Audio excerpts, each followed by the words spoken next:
रूपनगर राज्य के एक छोटे से गांव के बाजार में चहल पहल अपने चरम पर था। लोगों की आवाजाही और दुकानों पर हो रही बातचीत से बाजार का माहौल जीवंत था। इसी बाजार में एक बड़े और भव्य दुकान के अंदर गांव का प्रतिष्ठित जमींदार गहरी सोच में डूबा हुआ बैठा था। दुकान के केंद्र में एक अद्भुत मूर्ति रखी हुई थी जिसे देखकर हर कोई स्तब्ध रह जाता। मूर्ति ऐसी लग रही थी जैसे उसमें जीवन बस आने ही वाला हो। उसकी कारीगरी इतनी बारीक थी कि हर कोण से वह मूर्ति किसी चमत्कार से कम नहीं लगती थी। मूर्ति पर उकेरी गई हर रेखा, हर छवि और उसकी भव्यता उस कारीगर के हुनर की कहानी खुद बयान कर रही थी। तभी वहां एक संभ्रांत व्यापारी आया। उसके कपड़े और चालढाल से ही उसकी समृद्धि और व्यावसायिक प्रकृति का अंदाजा लगाया जा सकता था। व्यापारी ने दुकान के अंदर कदम रखते ही अपनी नजरें मूर्ति पर टिका दी। उसकी आंखों में आश्चर्य और प्रशंसा झलक रही थी। वह कुछ पल तक मूर्ति को अपलक देखता रहा, फिर उत्साह से भरकर बोला, वाह वाह वाह, ऐसी नकाश, ऐसी खूबसूरती मैंने पहले कभी नहीं देखी। यह तो सचमुच अद्भुत है। मूर्ति की कारीगरी और इसका सौंदर्य शब्दों से परे है। जमींदार ने उसकी ओर मुस्कुराते हुए देखा और बोला, लगता है आप एक समझदार व्यक्ति हैं। क्या आप व्यापारी हैं? व्यापारी ने सिर हिलाते हुए कहा, हाँ, बिल्कुल सही पहचाना आपने। मैं एक व्यापारी हूँ और विभिन्न राज्यों में व्यापार के सिलसिले में अक्सर इस गांव में आता हूँ। लेकिन ऐसी अनोखी मूर्ति मैंने कहीं नहीं देखी। क्या यह बिक्री के लिए है?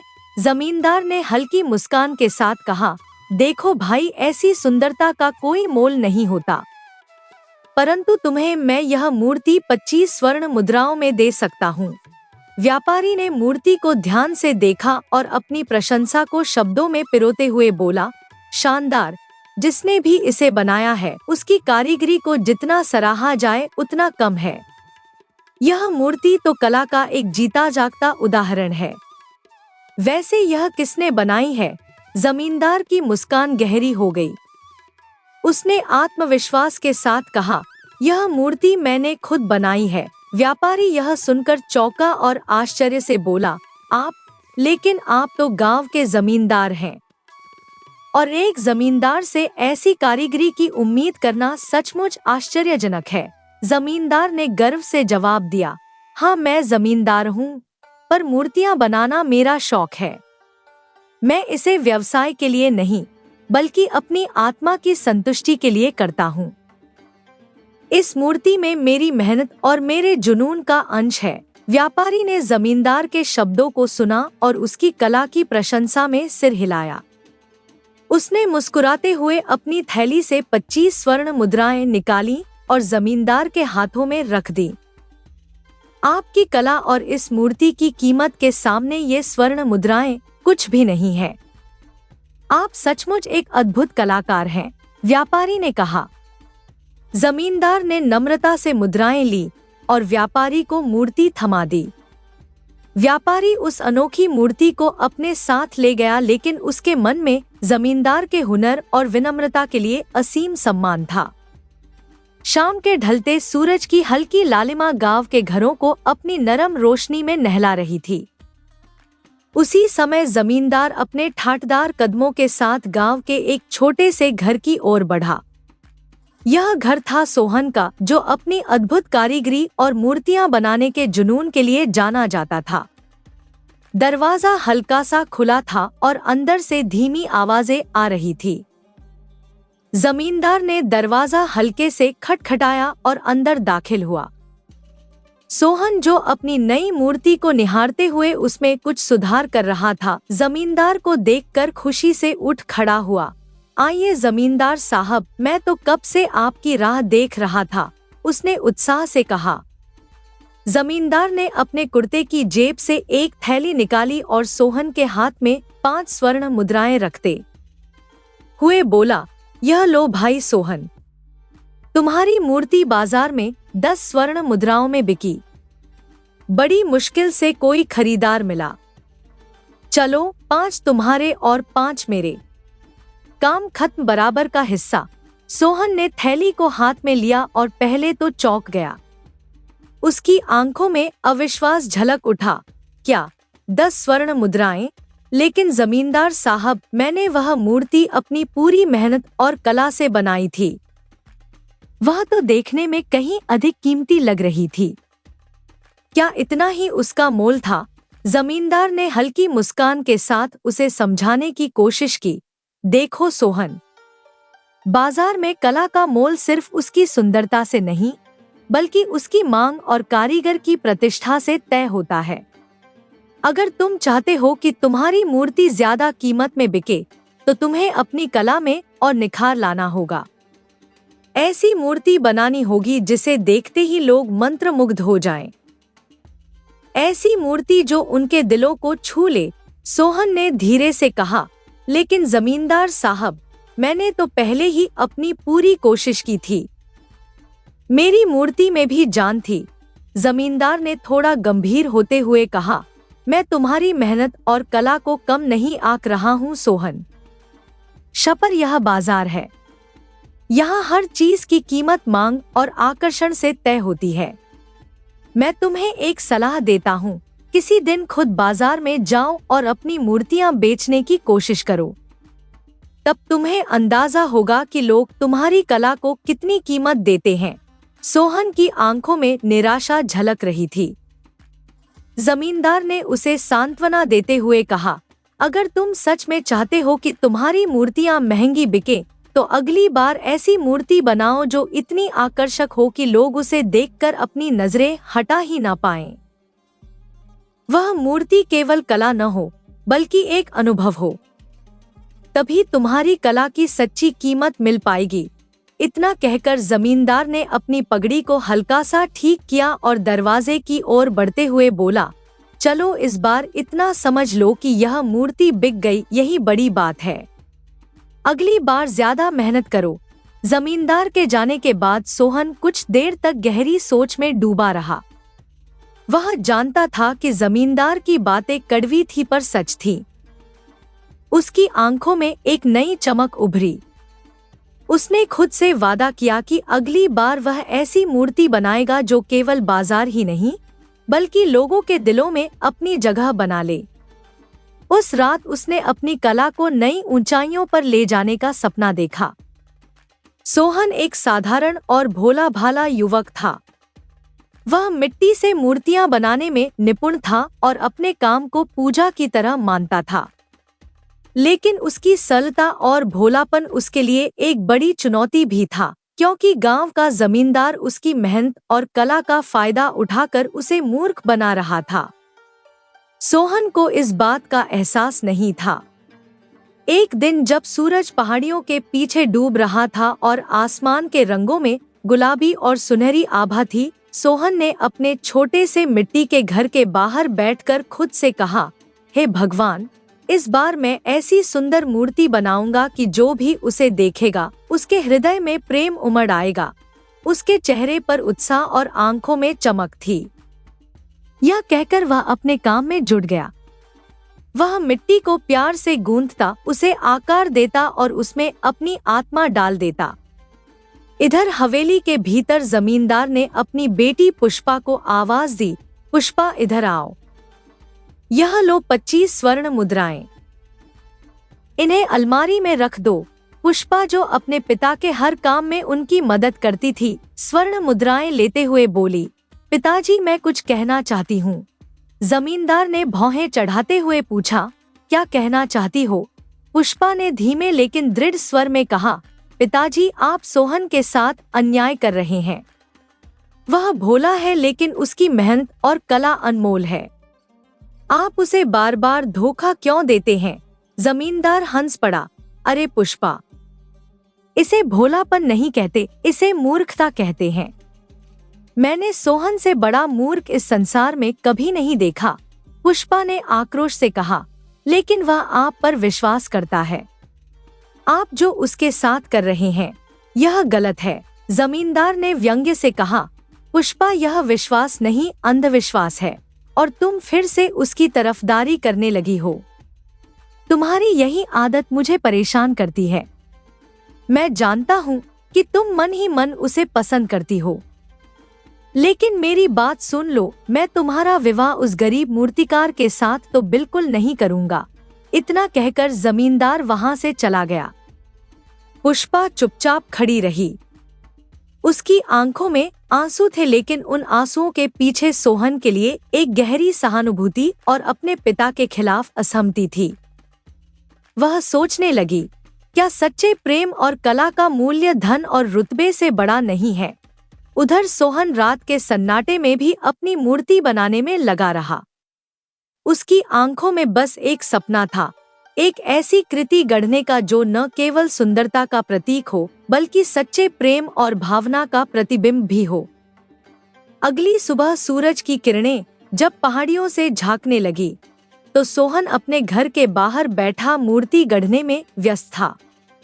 उसके हाथ तेजी से चलते, जैसे उसकी आत्मा की हर भावना उस मूर्ति में ढल रही हो।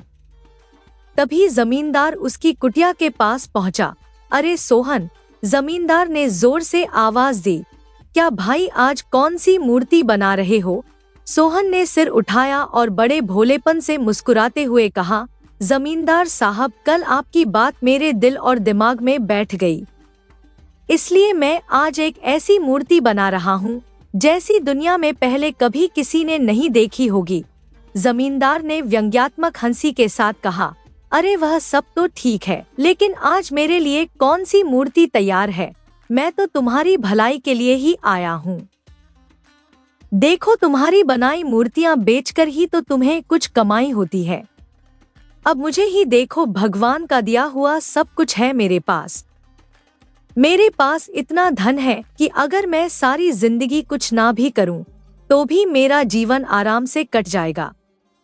लेकिन तुम्हें तो अपने भविष्य का सोचना चाहिए ना। सोहन ने हल्की मुस्कान के साथ कहा, जमींदार साहब, आप मेरी इतनी परवाह करते हैं, यही मेरे लिए बहुत है। उसने पास रखी एक सुंदर मूर्ति उठाई और जमींदार की ओर बढ़ा दी। यह ले जाइए और बाजार में बेच दीजिए। जमींदार ने मूर्ति को हाथ में लेते हुए कहा, शाबाश, यही तो चाहिए था। वह मूर्ति लेकर कुटिया से बाहर निकल गया। जंगल के रास्ते पर चलते हुए जमींदार अपने आप से बड़बड़ा रहा था, सोहन जैसा मूर्ख मैंने कहीं नहीं देखा। यह मेहनत करता रहता है और मैं इसकी कला से धन कमा लेता हूँ। खैर, आज बाजार तक जल्दी पहुँचना होगा, इसलिए जंगल के रास्ते से ही चलता हूँ। जंगल में पंछियों की चहचहाहट गूंज रही थी। हल्की ठंडी हवा के साथ पेड़ों की शाखाएं लहराते हुए मानो एक रहस्यमय गीत गा रही थी। जमींदार मूर्ति को ध्यान से देख रहा था। उसने सोचा, इस बार तो सोहन ने वाकई बहुत सुंदर मूर्ति बनाई है, इसे बेचकर अच्छा मुनाफा होगा। लेकिन यह मूर्ख हर बार नई मूर्ति बनाकर दे देता है, इसे पता भी नहीं चलता कि मैं इसके साथ क्या कर रहा हूँ। जंगल की गहराइयों में चलते हुए जमींदार के मन में कई विचार उठ रहे थे। जंगल की पगडंडी पर सूरज की किरणें पेड़ों के पत्तों से छनकर गिर रही थी और पक्षियों की चहचहाहट माहौल को और भी शांतिपूर्ण बना रही थी। जमींदार मन ही मन सोच रहा था, आज यह मूर्ति अच्छा मुनाफा देगी। सोहन की मूर्खता का लाभ उठाना कितना आसान है। अचानक घोड़ों की टापों की आवाज जंगल की खामोशी को चीरते हुए जमींदार के कानों तक पहुंची। उसने पलटकर देखा तो एक तेज तर्रार घुड़सवार उसकी ओर आ रहा था।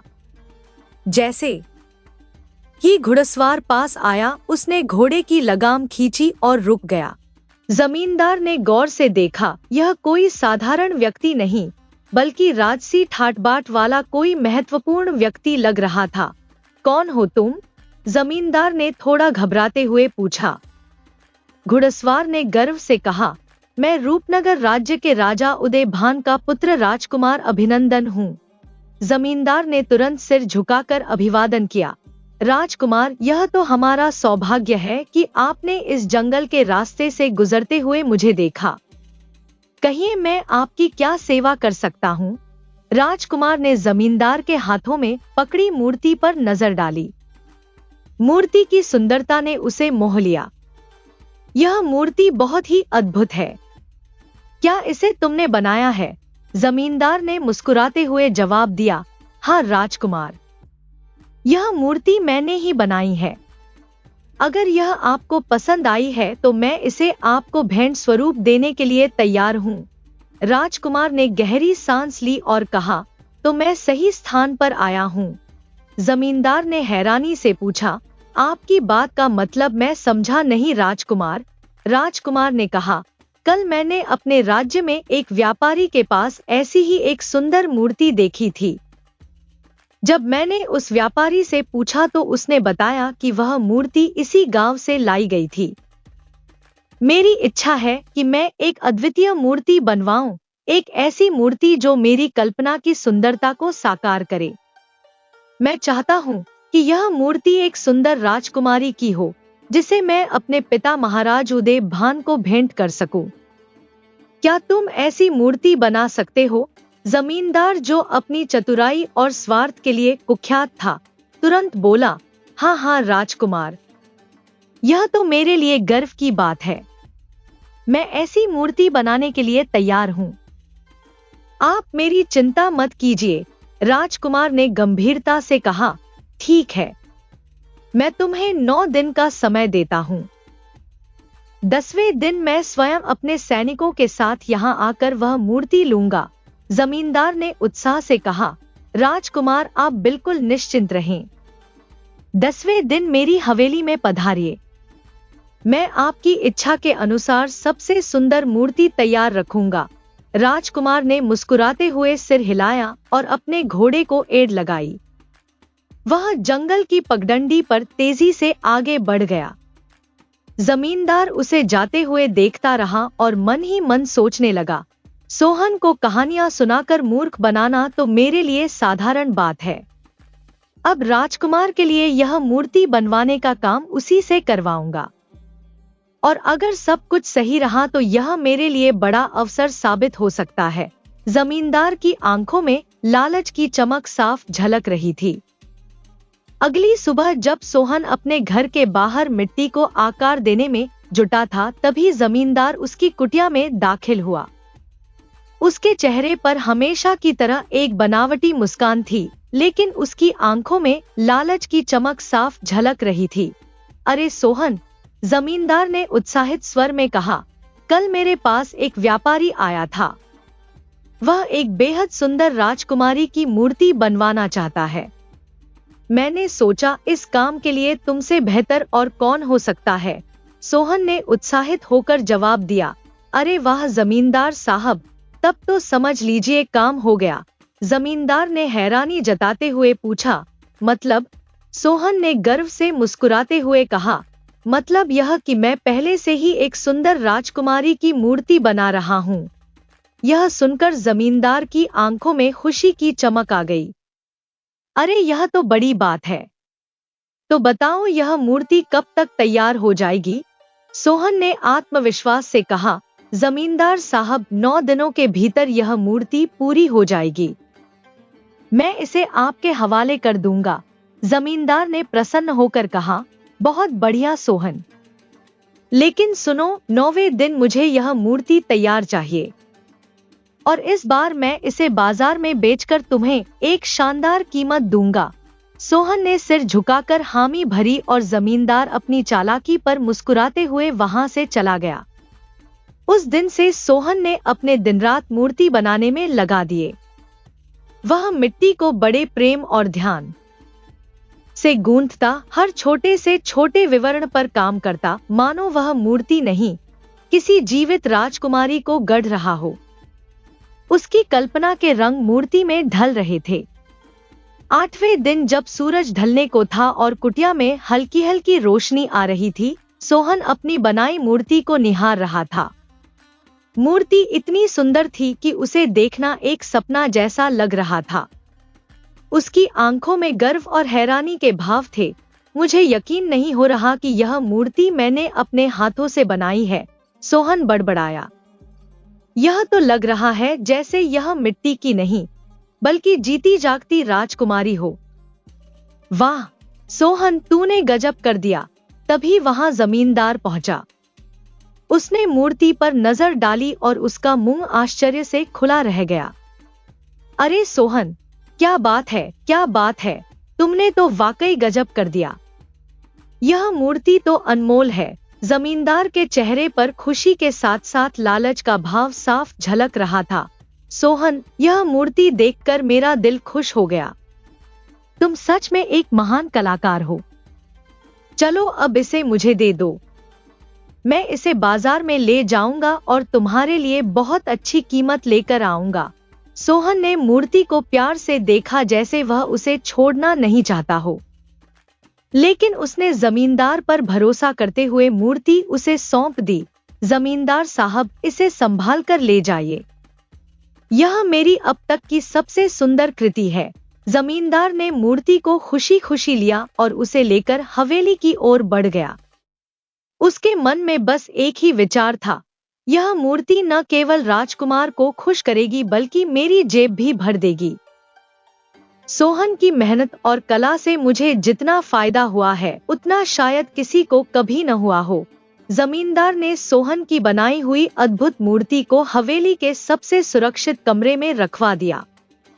वह इस मूर्ति को देखकर अपने आप पर इतराता हुआ अपनी बेटी पुष्पा के पास पहुंचा। पुष्पा, देखो इस मूर्ति को। इस बार तो सोहन ने कमाल ही कर दिया। इतनी सुंदर मूर्ति मैंने आज तक नहीं देखी, जमींदार ने गर्व से कहा। पुष्पा ने मूर्ति को ध्यान से देखा। उसकी आंखों में हैरानी और प्रशंसा के भाव थे। पिताजी, सच में यह मूर्ति अद्वितीय है। लेकिन क्या आप जानते हैं कि यह सोहन की कड़ी मेहनत का नतीजा है?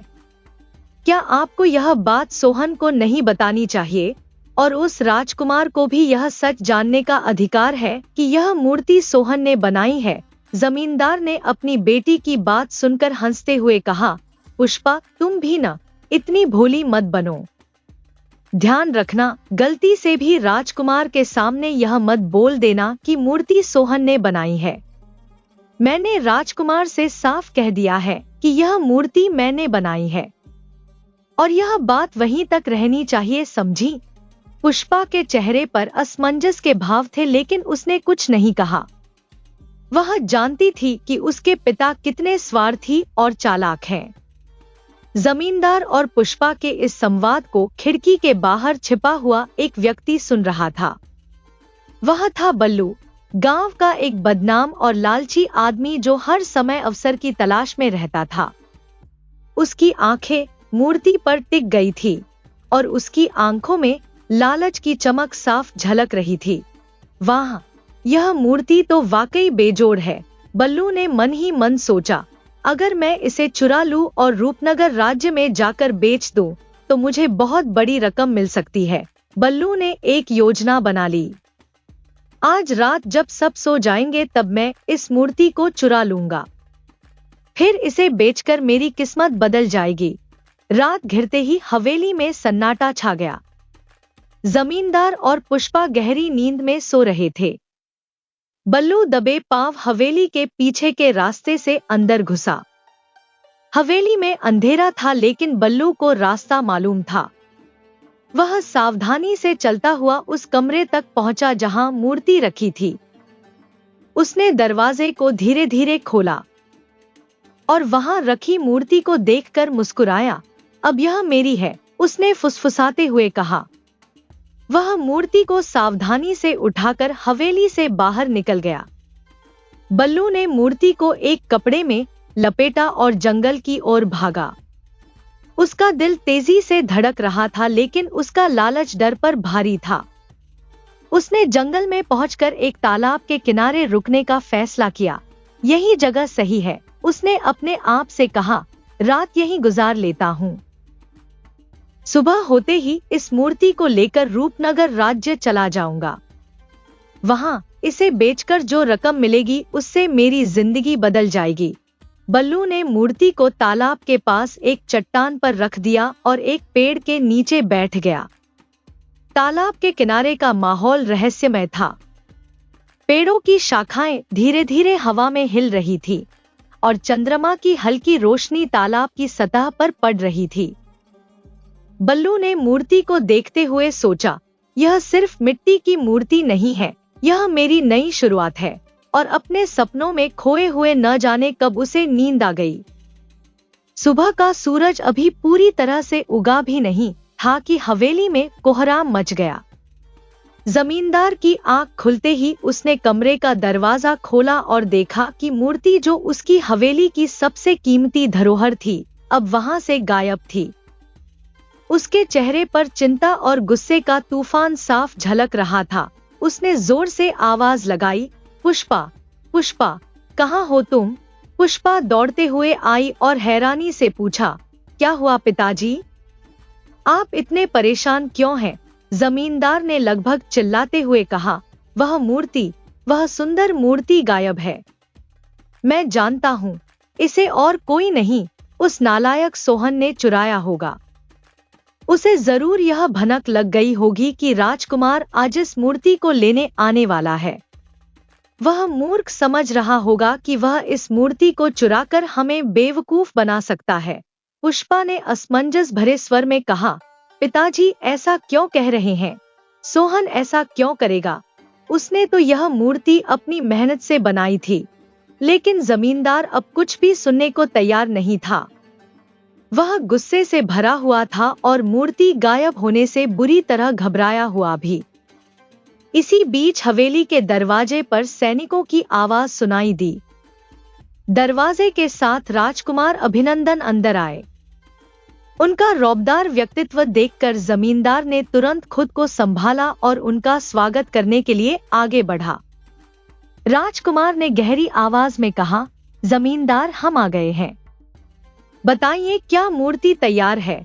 जमींदार के माथे पर पसीना छलकने लगा। उसने हकलाते हुए कहा, क्षमा करे राजकुमार, मैं मूर्ति कल रात तक तैयार कर चुका था, लेकिन क्या? राजकुमार ने क्रोध भरे स्वर में कहा। जमींदार ने झुकते हुए कहा, मूर्ति अब यहाँ नहीं है। लगता है कि कोई इसे चुरा ले गया है। मुझे नहीं पता यह कैसे हुआ। मैं पूरी तरह से शर्मिंदा हूं। कृपया मुझे क्षमा कर दे। जमींदार की बात सुनते ही राजकुमार के चेहरे पर गुस्से की लहर दौड़ गई। उन्होंने अपनी तलवार की मूठ पर हाथ रखते हुए कहा, क्या बकवास कर रहे हो तुम? तुम्हारे पास केवल एक काम था और वह भी तुमसे नहीं हुआ। क्या तुम जानते हो यह मूर्ति मेरे पिता को देने के लिए कितनी महत्वपूर्ण थी? क्या तुम मुझे और मेरे राज्य को अपमानित करवाना चाहते हो? जमींदार ने गिड़गिड़ाते हुए कहा, राजकुमार मेरी बात का विश्वास कीजिए, मैं झूठ नहीं बोल रहा। मैं मूर्ति को जल्द से जल्द ढूंढने का प्रयास करूंगा। कृपया मुझे थोड़ा समय दे। राजकुमार ने गुस्से से कहा, अब मेरी बात ध्यान से सुनो जमींदार। मेरे पिता इस समय जंगल की गुफा में सैनिकों के साथ ठहरे हुए हैं। मैं भी वहीं रह रहा हूं। तुम्हारे पास केवल कल तक का समय है। मुझे कल तक किसी भी हालत में वह मूर्ति चाहिए। अगर कल तक मुझे मूर्ति नहीं मिली तो तुम्हारी जिंदगी का आखिरी दिन होगा। समझे? राजकुमार के इन शब्दों से जमींदार के चेहरे का रंग उड़ गया। उसने कांपते हुए सिर हिलाया। राजकुमार ने सैनिकों को इशारा किया और गुस्से से कदम बढ़ाता हुआ अपनी सेना के साथ वहां से चला गया। जमींदार एक पल के लिए स्तब्ध खड़ा रहा। उसके दिमाग में हजारों ख्याल उमड़ने लगे। अगर मूर्ति नहीं मिली तो क्या होगा? राजकुमार सच में मुझे मरवा देंगे। और अगर मूर्ति वापस मिल भी गई तो क्या राजकुमार को यह पता चल जाएगा कि यह मूर्ति मैंने नहीं बल्कि सोहन ने बनाई थी? पुष्पा जो सारा दृश्य देख रही थी, उसके पास आई। पिताजी, हमें सच का सहारा लेना चाहिए। मूर्ति को ढूंढने का प्रयास करें, लेकिन सोहन को दोषी ठहराना बंद करें। हो सकता है वह बेगुनाह हो। जमींदार ने पुष्पा की बात को अनसुना कर दिया और खुद को बचाने की एक नई चाल सोचने लगा। लेकिन वह यह नहीं जानता था कि नियति ने उसके लिए और सोहन के लिए पहले से ही कुछ अलग तय कर रखा था। जमींदार के मन में उथल पुथल मची हुई थी। दूसरी ओर बल्लू तालाब के किनारे मूर्ति के साथ बैठा था। उसे अपने सपनों की दौलत हासिल होने का इंतजार था। सुबह का माहौल हल्का शांत था, लेकिन सोहन के घर पर अचानक भीड़ इकट्ठी होने लगी। जमींदार गुस्से और आक्रोश से भरा हुआ गांव के लोगों को साथ लेकर सोहन के घर पहुंचा। सोहन, जो सदा अपनी मूर्ति बनाने के काम में व्यस्त रहता था, दरवाजे पर इतनी भीड़ देखकर हड़बड़ा गया। उसने घबराते हुए कहा, क्या हुआ जमींदार साहब, इतनी सुबह सुबह यहाँ क्यों आए हैं? जमींदार ने गुस्से में चीखते हुए कहा, बहुत भोला बनता है, अब ज्यादा भोला बनने की जरूरत नहीं है, जल्दी से बता दे कि वो मूर्ति कहाँ है। सोहन पूरी तरह से असमंजस में था। उसने डरते हुए पूछा, कौन सी मूर्ति जमींदार साहब, मुझे कुछ समझ नहीं आ रहा है। जमींदार ने गुस्से से उसकी बात को काटते हुए कहा, अरे वही मूर्ति जिसे तुमने इतनी मेहनत से बनाया था।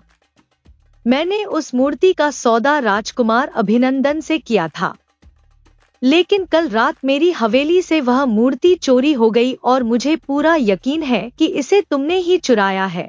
सोहन ने हैरान होकर कहा, जमींदार साहब, आपने तो कहा था कि मूर्ति का सौदा आपने किसी व्यापारी से किया है, और रही बात चोरी की तो मैं ऐसा क्यों करूंगा?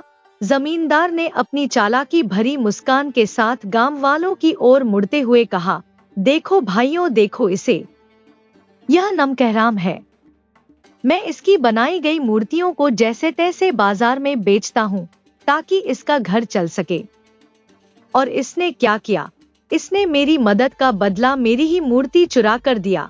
भीड़ में खड़े एक व्यक्ति ने गुस्से से सोहन की ओर इशारा करते हुए कहा, सुनो सोहन, अगर तुम्हारी वजह से जमींदार साहब को राजकुमार ने कुछ नुकसान पहुंचाया तो हम सारे गांव वाले मिलकर तुम्हें तुम्हारे घर से धक्के मारकर बाहर निकाल देंगे। सोहन की आंखों में आंसू छलक आए। वह गिड़गिड़ाते हुए बोला, मेरा यकीन कीजिए, मैंने कुछ नहीं किया, मैंने वह मूर्ति नहीं चुराई। मैं ऐसा क्यों करूंगा? मेरी मेहनत से बनी चीज पर मैं खुद क्यों चोरी का कलंक लगाऊंगा? लेकिन जमींदार ने उसकी बात को अनसुना करते हुए ठंडी और कठोर आवाज में कहा, मैं कुछ नहीं जानता, मुझे कल तक वह मूर्ति चाहिए। अगर वह मूर्ति नहीं मिली तो यह समझ लो तुम्हारा और तुम्हारे घर का बचना नामुमकिन है। जमींदार ने गुस्से में गांव वालों को इशारा किया और भीड़ शोर मचाते हुए वहां से निकल गई। सोहन दरवाजे पर खड़ा सब कुछ देखता रह गया। वह अंदर से टूट चुका था। उसकी आंखों में केवल एक ही सवाल था, आखिर मेरी मेहनत और ईमानदारी का ये कैसा फल मिल रहा है? गांव वाले चले गए, परंतु उनके शब्द सोहन के कानों में गूंजते रहे। वह सोचने लगा, मेरा कसूर क्या है? मेरी बनाई हुई मूर्ति का अब क्या होगा? और अगर मूर्ति नहीं मिली तो क्या वाकई गांव वाले और जमींदार मेरे खिलाफ हो जाएंगे? उधर जमींदार अपनी चालबाजी से संतुष्ट था। उसे यकीन था कि सोहन को इस जुर्म में फंसाकर वह अपनी साख बचा लेगा। सोहन अपनी झोंपड़ी के कोने में सिर झुकाए बैठा था। उसकी आंखों से आंसू थमने का नाम नहीं ले रहे थे। वह खुद से बुदबुदाया, हे भगवान, यह कैसा अन्याय है? अब मैं क्या करूं? एक रात में मैं दूसरी मूर्ति बना भी नहीं सकता। मेरी मेहनत, मेरा विश्वास सब मिट्टी में मिल गया। अब तो मेरी जिंदगी खत्म है। तभी हल्की आहट से उसकी तंद्रा टूटी। दरवाजे पर पुष्पा खड़ी थी। उसके चेहरे पर गहरी चिंता और आंखों में कुछ कहने की व्याकुलता झलक रही थी।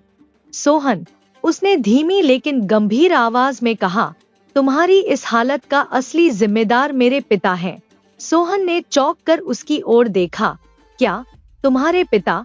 लेकिन कैसे?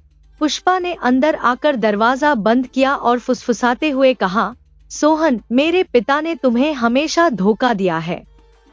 वे तुम्हारी बनाई मूर्तियों को बाजार में सोने के दाम पर बेचते रहे हैं और बदले में तुम्हें कुछ गिनैचने पैसे पकड़ाते थे। उन्होंने तुम्हारी मेहनत का हमेशा फायदा उठाया है। सोहन ने अविश्वास से पूछा, लेकिन इस सब का मेरी बनाई मूर्ति और राजकुमार से क्या संबंध है? पुष्पा ने ठंडी सांस लेते हुए जवाब दिया, कुछ दिन पहले तुम्हारी बनाई एक मूर्ति रूपनगर के राजकुमार अभिनंदन को बहुत पसंद आई, लेकिन मेरे पिता ने उसे यह झूठ बता दिया कि वह मूर्ति उन्होंने खुद बनाई है। उसी राजकुमार ने उन्हें एक सुंदर राजकुमारी की मूर्ति बनाने का आदेश दिया। सोहन यह सुनकर हैरान रह गया। तो क्या वह राजकुमार समझता है कि मूर्ति तुम्हारे पिता बनाते हैं? पुष्पा ने सिर झुकाते हुए कहा, हाँ, और तुमने जो मेहनत से राजकुमारी की मूर्ति बनाई थी वह मेरे पिता ने राजकुमार को देने के लिए रखी थी। लेकिन कल रात मैंने देखा कि गांव का बल्लू चुपके से हमारी हवेली में घुसा और उस मूर्ति को चुरा कर जंगल की ओर भाग गया। यह सुनकर सोहन की आंखें हैरानी और गुस्से से भर उठीं। क्या? और तुम्हारे पिता ने कुछ नहीं किया? पुष्पा ने सिर हिलाते हुए कहा, नहीं, मैंने जानबूझकर अपने पिता को यह बात नहीं बताई क्योंकि मुझे डर था कि वे फिर से तुम पर ही इल्जाम लगा देंगे। लेकिन मुझे यह अंदाजा नहीं था कि वे वास्तव में तुम्हारे ऊपर चोरी का आरोप मढ़ देंगे। और अब राजकुमार इतने नाराज हैं कि उन्होंने मेरे पिता को जान से मारने की धमकी दे डाली है। सोहन का दिल गुस्से और दुख से भर गया। पुष्पा, अब क्या किया जा सकता है? मुझे तो कुछ समझ ही नहीं आ रहा। पुष्पा ने गंभीर स्वर में कहा, अभी भी समय है सोहन। बल्लू शायद अभी तक रूपनगर राज्य नहीं पहुंचा होगा। तुम तुरंत जंगल में जाओ और उसे पकड़ने की कोशिश करो। यदि तुमने उसे समय रहते नहीं रोका तो सब कुछ खत्म हो जाएगा। सोहन ने खुद को संभाला। उसकी आंखों में फिर से उम्मीद की चमक लौटी। तुम सही कह रही हो पुष्पा, मैं अभी के अभी जंगल के लिए निकलता हूँ। पुष्पा ने उसकी ओर आश्वस्ति भरी नजरों से देखा। भगवान तुम्हारे साथ है सोहन। जल्दी जाओ और सच को सामने लाओ। सोहन ने अपने डर और दुख को ताकत में बदला और बिना समय गंवाए जंगल की ओर दौड़ पड़ा। उसके कदम तेज थे और दिल में केवल एक ही भावना थी, सच की जीत और अपने सम्मान की रक्षा। जंगल के घने रास्ते पर बल्लू बड़ी सतर्कता से चल रहा था। उसकी नजरें बार बार पीछे मुड़कर देख रही थी, मानो किसी के पीछा करने का डर उसे सता रहा हो। हाथों में वह अनमोल मूर्ति कसकर पकड़े हुए था और मन में एक ही ख्याल था कि किसी तरह रूपनगर राज्य पहुंच जाऊं, फिर तो मेरा भाग्य चमक जाएगा। चलते चलते बल्लू एक गुफा के पास आ पहुंचा। गुफा के पास सैनिकों का एक दल तैनात था, जिनका नेतृत्व एक बूढ़ा लेकिन तेज निगाहों वाला सैनिक कर रहा था। बल्लू जैसे ही उनकी नजरों में आया, बूढ़े सैनिक की आंखें मूर्ति पर ठहर गईं। वह स्तब्ध रह गया। यह मूर्ति इतनी सुंदर थी कि वह समझ गया कि यह कोई साधारण वस्तु नहीं हो सकती। उसने तुरंत अपने बगल में खड़े सैनिकों को इशारा किया, जाओ और उस आदमी को पकड़कर मेरे पास लेकर आओ। सैनिक तेजी से बल्लू की ओर बढ़े। बल्लू घबरा गया और भागने की कोशिश की, लेकिन जंगल की घनी झाड़ियों में फंस गया। सैनिकों ने उसे दबोच लिया और घसीटते हुए बूढ़े सैनिक के सामने ले आए। बूढ़े सैनिक ने बल्लू की ओर गंभीरता से देखते हुए कहा, यह मूर्ति तुम्हारे पास कैसे आई? सच सच बताओ वरना सजा के लिए तैयार रहो। बल्लू डर से कांपते हुए घुटनों के बल गिर पड़ा। मुझे माफ कर दीजिए साहब, मैं एक व्यापारी हूँ। मैंने यह मूर्ति कल रात जमींदार की हवेली से चुराई थी। लालच में आकर यह गलती कर बैठा। कृपा करके मुझे छोड़ दीजिए। बूढ़ा सैनिक बल्लू की बात सुनकर और भी गंभीर हो गया। वह सोचने लगा कि इस मूर्ति के पीछे जरूर कोई बड़ी कहानी छिपी है। तभी अचानक झाड़ियों के बीच से एक आवाज आई, रुको। सबकी नजरें उस दिशा में मुड़ गईं। एक थका हुआ लेकिन दृढ़ संकल्पित चेहरा उभरा। यह सोहन था। वह हांफते हुए सामने आया और मूर्ति की ओर इशारा करते हुए बोला, यह मूर्ति मैंने बनाई है। मैंने इसे मेहनत और लगन से बनाया और जमींदार को दिया था। लेकिन कल रात इस चोर ने इसे चुरा लिया। यह मूर्ति मेरी है। सोहन की बात सुनकर बूढ़ा सैनिक स्तब्ध रह गया।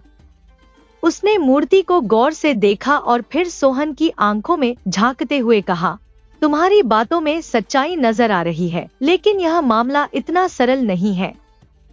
यह मूर्ति राजकुमार अभिनंदन के लिए बनाई गई थी, इसलिए तुम्हें और इस चोर दोनों को महाराज के समक्ष ले जाना होगा। वही इस बात का निर्णय करेंगे कि सच क्या है।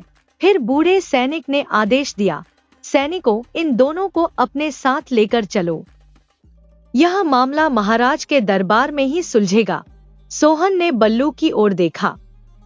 बल्लू ने शर्मिंदा होकर नजरें झुका ली। वह जानता था कि अब उसका झूठ टिकने वाला नहीं है। सैनिकों ने दोनों को घेर लिया और दल गुफा के भीतर महाराज की ओर बढ़ चला। सोहन के दिल में डर और उम्मीद का अजीब मिश्रण था।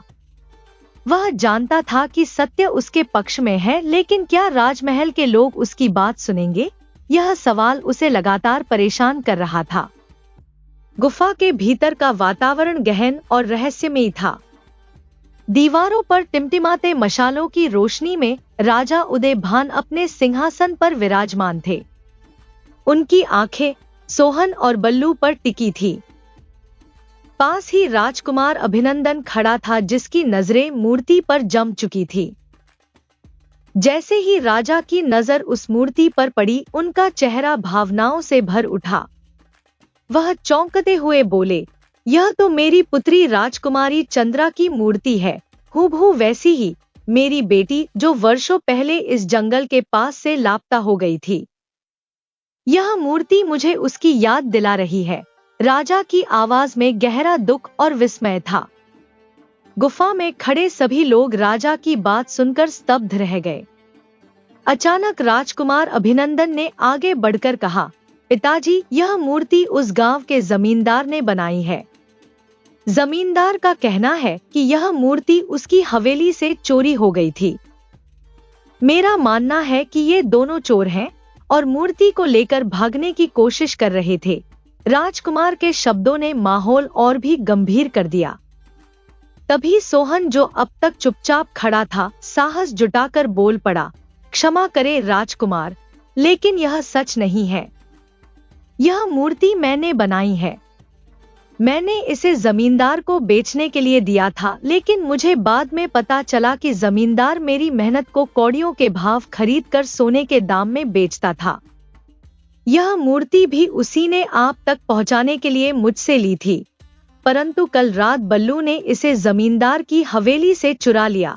राजा उदयभान की आंखें सोहन पर टिक गईं। वह गहरी नजरों से उसे देखते हुए बोले, तुम कह रहे हो कि यह मूर्ति तुमने बनाई है, लेकिन बिना मेरी पुत्री को देखे तुमने हूबहू उसकी मूर्ति कैसे बना ली? यह असंभव है।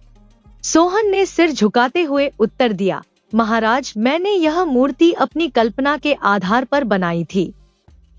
जमींदार ने मुझसे एक सुंदर राजकुमारी की मूर्ति बनाने को कहा था। मैंने बस अपनी कला और ईश्वर की प्रेरणा से इसे गढ़ा। राजा ने अविश्वास भरी नजरों से राजकुमार अभिनंदन की ओर देखा। राजकुमार क्रोधित होते हुए बोले, पिताजी, यह झूठ बोल रहा है। यह मूर्ति जमींदार ने बनाई है। जमींदार ने मुझे यह बताया था और उसने ही इसे हमें देने का वादा किया था। राजा ने गंभीर स्वर में आदेश दिया, अगर जमींदार ने यह मूर्ति बनाई है तो उसे यहाँ लाया जाए। मुझे सच्चाई का पता करना होगा। सैनिकों, जाओ और जमींदार को तुरंत पकड़कर मेरे समक्ष प्रस्तुत करो।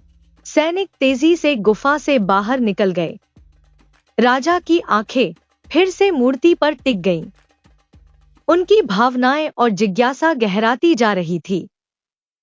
मूर्ति को देखकर उन्हें अजीब सी अनुभूति हो रही थी, मानो उनकी बेटी वास्तव में उनके सामने खड़ी हो। गुफा में सन्नाटा छा गया। कुछ समय बाद सैनिक जमींदार को पकड़कर गुफा में ले आए। जमींदार भयभीत था, लेकिन अपने झूठ को सच साबित करने के लिए तैयार था। राजकुमार अभिनंदन ने गंभीर स्वर में जमींदार की ओर देखा और पूछा, क्या यह वही मूर्ति है जो तुम्हारे घर से चोरी हो गई थी? जमींदार ने सहमते हुए कहा, हाँ राजकुमार, यह वही मूर्ति है। तभी सोहन जो वहां खड़ा था बोल पड़ा, यह मूर्ति मैंने बनाई है। मैंने इसे अपनी कल्पना और मेहनत से गढ़ा है। राजकुमार का चेहरा कठोर हो गया। उन्होंने जमींदार की ओर देखा और कहा, तुमने मुझे बताया था कि यह मूर्ति तुम्हारे द्वारा बनाई गई है। सच सच बताओ, यह मूर्ति आखिर किसने बनाई? जमींदार ने थोड़ी हिचकिचाहट के बाद कहा, राजकुमार, इसमें कोई संशय नहीं है, यह मूर्ति मैंने ही बनाई है। सोहन झूठ बोल रहा है। दरअसल यह मूर्ति मेरी हवेली से चोरी हुई थी और यह चोर है। तभी सोहन ने दृढ़ता से उत्तर दिया, नहीं महाराज, यह जमींदार झूठ बोल रहा है। यह मूर्ति मेरी बनाई हुई है और मैंने इसे अपने मन की प्रेरणा से बनाया है। राजा उदय भान ने तब कठोर आंखों से जमींदार को देखा और गहरी नजरों से उसे घूरते हुए बोले, तुम कह रहे हो कि यह मूर्ति तुमने बनाई है? इसका मतलब तुमने मेरी पुत्री को देखा है। बताओ, मेरी बेटी कहाँ है? अपनी बहन राजकुमारी चंद्रवर्धनी का नाम सुनते ही राजकुमार की तलवार म्यान से बाहर आ गई। उन्होंने गुस्से से जमींदार को घूरते हुए कहा, चुपचाप सच बताओ, कहाँ है मेरी बहन? जमींदार का चेहरा सफेद पड़ गया। उसने कांपते हुए कहा, मुझे क्षमा कर दीजिए राजकुमार, यह सच है कि सोहन सही कह रहा है। इस मूर्ति को मैंने नहीं बल्कि सोहन ने बनाया है। लेकिन मैं हमेशा से सोहन को धोखा देता आया हूँ। उसकी बनाई मूर्तियां बेचकर मैंने बहुत धन कमाया, लेकिन उसे कभी कुछ नहीं दिया। जमींदार की सच्चाई सुनकर राजकुमार और वहां खड़े सभी लोग स्तब्ध रह गए। तभी अचानक मूर्ति के चारों ओर रंगबिरंगी किरणें फैलने लगी। देखते ही देखते वह मूर्ति सजीव हो गई और उसमें से राजकुमारी चंद्रवर्धनी प्रकट हो गई। उनकी उपस्थिति इतनी दिव्य और भव्य थी कि वहां मौजूद हर कोई आश्चर्य में पड़ गया। राजकुमार ने आश्चर्यचकित होकर पूछा, बहन, तुम मूर्ति में कैसे परिवर्तित हो गईं? राजकुमारी ने भारी स्वर में उत्तर दिया, भैया, यह एक लंबी कहानी है। एक दिन मैं जंगल में घूम रही थी, तभी मेरी उपस्थिति से एक तपस्वी की तपस्या भंग हो गई। क्रोधित होकर उन्होंने मुझे श्राप दिया कि मैं अदृश्य हो जाऊंगी और कोई मेरी आवाज भी नहीं सुन सकेगा। मैं उनके सामने फूट फूट कर रोई। मेरी हालत देखकर तपस्वी को मुझ पर दया आ गई।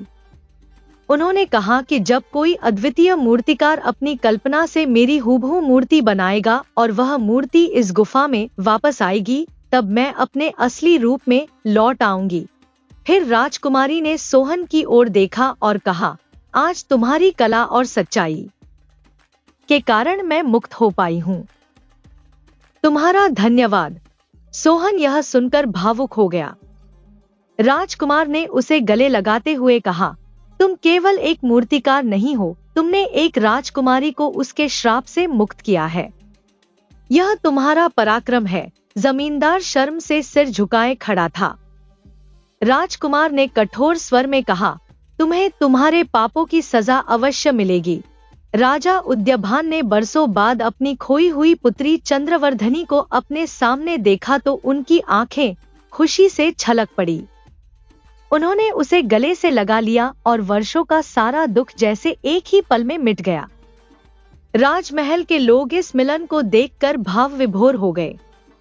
उसी समय जमींदार की पुत्री पुष्पा ने अपने पिता की ओर देखा और कहा, पिताजी, मैंने आपसे पहले ही कहा था कि सोहन के साथ अन्याय मत कीजिए।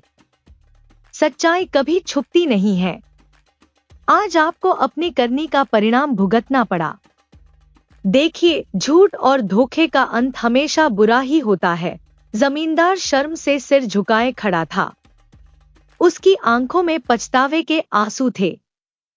तभी सोहन ने राजकुमार अभिनंदन की ओर देखते हुए कहा, राजकुमार, मेरी आपसे प्रार्थना है कि आप जमींदार को क्षमा कर दें। अगर आप इन्हें बंदी बनाकर कारागार में डाल देंगे तो इनकी पुत्री पुष्पा का क्या होगा?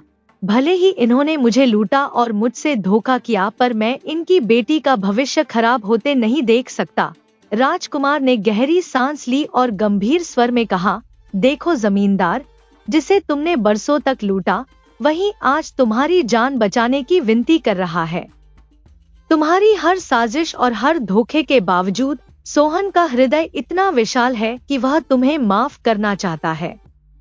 लेकिन याद रखो, यह तुम्हारे लिए मेरी आखिरी चेतावनी है। अब अगर तुमने किसी के साथ अन्याय किया तो मुझसे बुरा कोई नहीं होगा।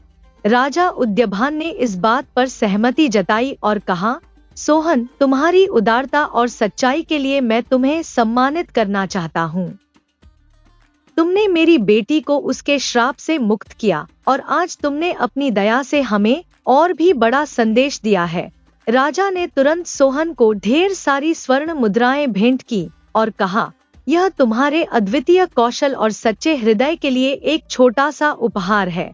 इस घटना के बाद सोहन अपनी कला के लिए बहुत प्रसिद्ध हो गया और उसे वह सम्मान मिला जिसका वह हकदार था।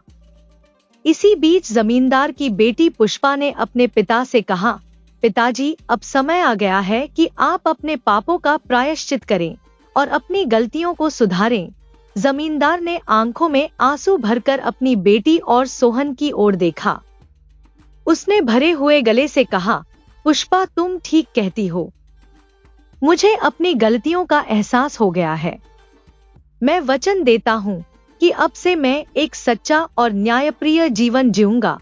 कुछ ही समय बाद जमींदार ने अपनी पुत्री पुष्पा का विवाह सोहन के साथ कर दिया। उस दिन पूरे गांव में खुशियां मनाई गई।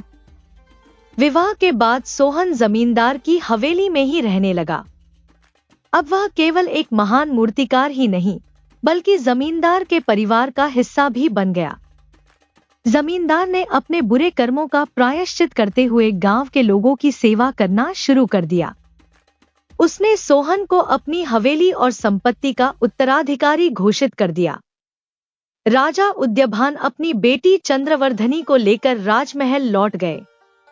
उन्होंने इस पूरी घटना को अपने राज्य के इतिहास का हिस्सा बना दिया ताकि लोग जान सके कि सच्चाई, दया और क्षमा का महत्व क्या होता है। इस घटना ने सबको यह सिखाया कि सच्चाई और दया का मार्ग ही सबसे महान है और झूठ और धोखे का अंजाम हमेशा बुरा होता है। गांव में यह कहानी पीढ़ियों तक सुनाई जाती रही और सोहन और पुष्पा की सादगी और प्रेम ने सबके दिलों में जगह बना ली। अगली कहानी। कमला नाम की एक महिला थी जो अपने बेटे यश के साथ एक छोटे से मोहल्ले में रहती थी। कमला बेहद बातूनी थी। ऐसा लगता था मानो उसके शब्दों का पिटारा कभी खाली ही नहीं होता। हर कोई जानता था कि कमला के पास कोई भी बात छुपाकर रखना नामुमकिन है। मोहल्ले के लोग उससे थोड़ा कतराते थे क्योंकि उसकी आदत थी कि वह हर छोटी बड़ी बात को बढ़ा चढ़ाकर कहती और अक्सर दूसरों की कमियों को ही चर्चा का विषय बनाती। कमला की खास सहेली उसकी पड़ोसन थी जो उसकी जैसी ही स्वभाव की थी। दोनों जब भी मिलती तो उनकी जुबानें रुकने का नाम ही नहीं लेती। उनकी बातों का मुख्य विषय मोहल्ले के दूसरे लोग ही होते थे। वे किसी के दुख दर्द को समझने या उनकी मदद करने के बजाय उनकी परेशानियों पर हंसती और मजाक उड़ाती। कमला के घर के आंगन में अक्सर उनकी हंसी ठिठोली और चुगली की महफिलें सजी रहती थी। दोनों के बीच का रिश्ता गहरी दोस्ती से ज्यादा एक साझेदारी का था, एक ऐसी साझेदारी जो दूसरों की कमियों को खोजने और उन्हें बढ़ा चढ़ाकर पेश करने पर आधारित थी। उनके इस व्यवहार से कई बार मोहल्ले के लोग आहत होते, लेकिन कमला और उसकी पड़ोसन पर इसका कोई असर नहीं पड़ता। कमला की आदत थी कि वह अपने शब्दों से किसी की जिंदगी की छोटी सी बात को बड़ा मुद्दा बना देती। चाहे किसी के घर कोई खुशी आई हो या कोई मुश्किल, कमला उसे अपने तरीके से तोड़-मरोड़ कर पेश करती। यही वजह थी कि मोहल्ले के लोग उसके सामने बात करने से पहले 100 बार सोचते। कुछ समय बाद कमला ने अपने बेटे यश का विवाह ममता नाम की एक सुंदर और संस्कारी लड़की से करवा दिया। ममता स्वभाव से बहुत ही सरल और स्नेहमयी थी। उसने अपने मधुर व्यवहार और परिश्रम से जल्द ही पूरे घर का दिल जीत लिया। ममता के आदर्श व्यवहार ने और उसका घर के हर सदस्य का ध्यान रखने के व्यवहार ने उसे सभी का प्रिय बना दिया। वह कमला को भी खूब आदर सम्मान देती थी और हर काम में उनकी जरूरतों का ख्याल रखती थी। ममता का प्यार और देखभाल देखकर कमला के दिन और भी आरामदायक हो गए। ममता कमला को घर के किसी भी काम में हाथ नहीं लगाने देती थी। कमला अब पूरा दिन आराम से बिताती और बाहर आंगन में अपनी पड़ोसन के साथ घंटों बातें करती। हालांकि ममता की भलमनसाहत के साथ कमला का एक और पहलू और ज्यादा मुखर हो गया उसकी चुगलियों की आदत। अब कमला का ज्यादातर समय दूसरों की कमियां निकालने और उनकी बुराइयों पर चर्चा करने में बीतता। लेकिन ममता का जिक्र आते ही कमला की बातें बदल जाती। वह अपनी बहू की तारीफों के पुल बांधने लगती। मेरी ममता तो परी है, वह गर्व से कहती। लेकिन इसी के साथ वह दूसरों की बहुओं को नीचा दिखाने का कोई मौका नहीं छोड़ती। अरे उनकी बहू को देखो, न काम करने का शऊर, न बात करने की तमीज। मेरी ममता तो उनसे 100 गुना बेहतर है। ममता जो खुद दयालु और समझदार थी, कमला की इस आदत को देखकर असहज हो जाती। उसे समझ नहीं आता कि कमला दूसरों के लिए इतना कड़वा क्यों बोलती है। उसने कई बार प्यार से समझाने की कोशिश की। एक दिन वह कमला से बोली, मां जी, हमें दूसरों के बारे में इस तरह बातें नहीं करनी चाहिए। हर घर के अपने हालात होते हैं और हमें उनके बारे में ऐसा बोलने का हक नहीं है। कमला को यह बात बिल्कुल भी पसंद नहीं आई। उसने झट से ममता को डांटते हुए कहा, तुम अभी बहुत छोटी हो ममता, तुमने दुनिया देखी नहीं है। मैं जानती हूँ कि क्या सही है और क्या गलत। तुम मुझे सिखाने की कोशिश मत करो। ममता ने सोचा कि शायद समय के साथ कमला का स्वभाव बदल जाएगा। लेकिन दिन बीतते गए और कमला की आदतें वैसी की वैसी रहीं। वह हर दिन किसी न किसी की बुराइयां करती और अपनी बातों से दूसरों का मजाक उड़ाती। ममता के लिए यह सब देखना दुखद था। वह सोचती, मां जी इतनी अच्छी इंसान है, लेकिन उनकी यह आदत न जाने क्यों उन्हें दूसरों की नजरों में गिरा रही है। क्या इन्हें यह बात कभी समझ आएगी? ममता कमला के प्रति अपने मन में कोई नाराजगी नहीं रखती थी, लेकिन उनकी आदतें उसे हर दिन एक नई चुनौती देती थी। एक समय की बात है, कमला के घर के पास सुनीता नाम की एक महिला रहती थी। सुनीता स्वभाव से थोड़ी सख्त लगती थी, परंतु उसके दिल में किसी के लिए कोई बुराई नहीं थी। कमला इस बात को भलीभांति समझती थी और उसकी सख्ती के पीछे छिपे स्नेह को पहचानती थी। हाल ही में सुनीता ने अपने इकलौते बेटे का विवाह बड़े धूमधाम से किया था। उसकी बहू का नाम रेखा था, जो स्वभाव से सरल, सौम्य और स्नेहिल थी। रेखा एक बेहद प्यारी लड़की थी, पर उसे घर के कामकाज में अधिक अनुभव नहीं था। नईनवेली बहू की इस अनुभवहीनता को देखकर सुनीता उसे अक्सर समझाया करती कि हर महिला को घर के कामकाज में निपुण होना चाहिए। हालांकि रेखा को भी यह बात पता थी कि वह कई काम सही से नहीं कर पाती और इसी वजह से वह कई बार गलती कर बैठती। अपनी इन गलतियों के कारण जब सुनीता कभी कभार उसे डांट देती तो रेखा उसे दिल से स्वीकार कर लेती। रेखा का स्वभाव इतना अच्छा था कि वह सुनीता की डांट का कभी बुरा नहीं मानती। वह समझती थी कि सुनीता का हर शब्द और हर सख्ती केवल उसकी भलाई के लिए है। सुनीता भी सिर्फ कामकाज में सुधार के लिए ही उसे डांटती थी, बाकी हर बात में वह रेखा का बहुत ख्याल रखती थी। दोनों के बीच का रिश्ता सास बहू से बढ़कर एक दोस्ताना और समझदारी भरा था। सुनीता का स्वभाव अपनी बहू रेखा के प्रति हमेशा से सहृदय और ममतामय था। रेखा की हर छोटी बड़ी बात वह अपनी पड़ोसन कमला से साझा करती थी। सुनीता को लगता था कि कमला उसकी हर बात को समझेगी और सही सलाह देगी। लेकिन एक दिन कमला ने बातचीत के दौरान सुनीता को कहा, देखो सुनीता बहन, तुमने अपनी बहू को कुछ ज्यादा ही सिर पर चढ़ा रखा है। उसे तो घर का कोई काम करना ही नहीं आता। आखिर कब तक तुम सब कुछ संभालोगी? अगर तुम उसे अब नहीं सिखाओगी और कभी डांटोगी नहीं, तो वह अपनी जिम्मेदारियों को कैसे समझेगी? सुनीता ने हंसते हुए उत्तर दिया, अरे कमला बहन, वह अभी बच्ची है, नई नई इस घर में आई है। मैं उसे समय देना चाहती हूँ। जैसे जैसे वक्त बीतेगा वह सब कुछ सीख जाएगी। अभी अगर मैं उसे डांटने लगूं तो उसका दिल दुखेगा। कमला ने भले ही यह बात वहीं खत्म कर दी, लेकिन उसके मन में कुछ और ही चल रहा था। हर रोज जब वह सुनीता से मिलती तो अपनी बहू की खूबियों का गुणगान करती और रेखा की कमियों को बढ़ा चढ़ाकर बताती, मेरी बहू तो हर काम में निपुण है, सुबह उठते ही पूरा घर चमका देती है, और एक तुम्हारी रेखा है जो बिना बोले कुछ भी नहीं करती। पहले पहल सुनीता कमला की बातों को हंसी में उड़ा देती। वह हर बार यही कहती, रेखा समय के साथ सब सीख जाएगी, उसे अभी थोड़ा समय चाहिए।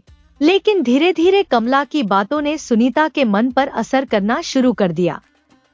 कमला की मीठी मीठी बातें और बार बार रेखा की कमियां गिनवाना सुनीता को सोचने पर मजबूर करने लगी। फिर एक दिन ऐसा आया जब सुनीता कमला की बातों में पूरी तरह आ गई। उस दिन से उसका रवैया रेखा के प्रति बदल गया। सुनीता जो पहले रेखा की हर गलती को नजरअंदाज कर देती थी, अब छोटी छोटी बातों पर उसे टोकने लगी। कभी रसोई में कुछ गिर जाए तो डांट देती, कभी कपड़े ठीक से न रखे जाएं तो गुस्सा हो जाती। अब उसका व्यवहार पूरी तरह बदल चुका था।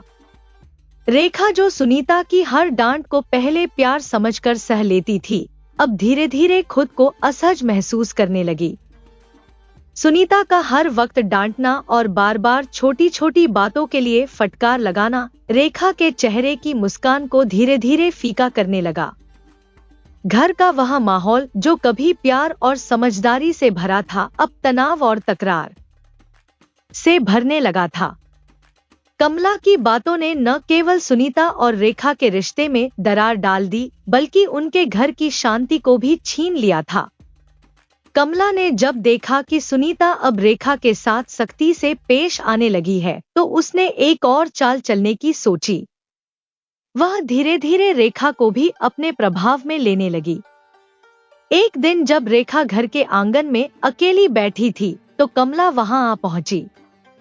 वह मुस्कुराते हुए रेखा के पास बैठी और उसकी तरफ सहानुभूति भरी नजरों से देखते हुए बोली, रेखा बेटा, मुझे तुझसे एक बात करनी है। देख, मैं तेरी भलाई के लिए ही कह रही हूँ। तेरी सास सुनीता बहुत ज्यादा सख्त हो गई है, हर वक्त तुझ पर चिल्लाती रहती है। आखिर तूने ऐसा क्या किया है जो वह तुझे इतनी डांटती रहती है? रेखा ने शांत स्वर में जवाब दिया, नहीं काकी, ऐसा बिल्कुल नहीं है। मांजी तो मुझे मेरे भले के लिए ही डांटती है।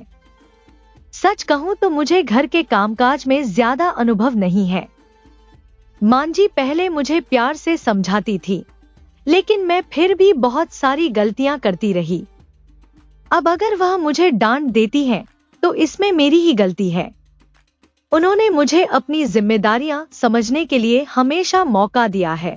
कमला को रेखा के इस उत्तर की उम्मीद नहीं थी, लेकिन वह हार मानने वालों में से नहीं थी। उसने अपना लहजा और नरम करते हुए कहा, बेटा, तेरा भोला मन बहुत बड़ा है, लेकिन जरा सोच, तेरी सास को हर बात पर तुझे डांटने का हक क्यों होना चाहिए? तू अभी नई है, छोटी है, और यह सब तेरे लिए नया है। इतने बड़े घर को संभालना कोई आसान बात नहीं है। अगर तुझसे कोई गलती हो भी जाए तो क्या वह प्यार से नहीं समझा सकती? यह क्या तरीका हुआ कि हर बात पर डांट फटकार लगाई जाए? रेखा ने धीरे से कहा, लेकिन काकी, मांजी सच में गलत नहीं है।